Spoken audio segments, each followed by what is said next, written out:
China council for promotion of international trade में तकरीब से खिताब के दौरान वजीर आज़म इमरान खान का कहना था कि चीन दुनिया में सबसे तेजी से बढ़ती हुई मईशत है। चीन ने अपने अवाम को गुर्बत से निकाला, दुनिया भर के लिए कारोबार के मौके पैदा किए। मौजूदा वक्त चीन से सीखने का है। चीन ने अपनी गलतियों से सबक सीखा, हम भी सीखेंगे।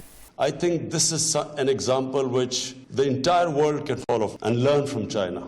China allowed their businesses to make money. China concentrated on their special economic zones, the export zones.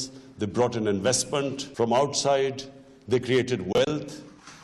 And from that wealth creation, they spent it on their less privileged, poor section of the society. वज़ीर आज़म ने कहा कि corruption के बाइस मुल्क की तरक्की की रफ्तार कम होती है। दुनिया वहीं सरमायाकारी करती है जहां करप्शन ना हो। चीनी सदर ने करप्शन के लिए जंग की। चीन ने 4000 वुज़रा को करप्शन के इल्जाम में जेल भेजा। काश चीनी सदर की तकलीद में 500 सियासी शख्सियात को जेल भेज सकता।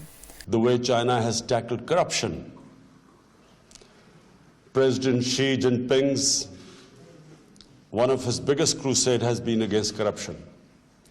And from what I hear, correct me if I'm wrong, that some 400 people, ministerial level people in the last 5 years have been convicted on corruption and put behind jail. वज़ीर आज़म का कहना था कि हमने हुकूमत में आते ही कारोबार में आसानी के लिए इक़दामात किए। पाकिस्तान में अमनो अमान की सूरत हाल बेहतर हुई। वज़ीर आज़म हाउस से सरमायाकारों को 1 विंडो सहूलत फराहम की। सी पैक के तहत गवादर पोर्ट का पहला मरहला मुकम्मल हो चुका है।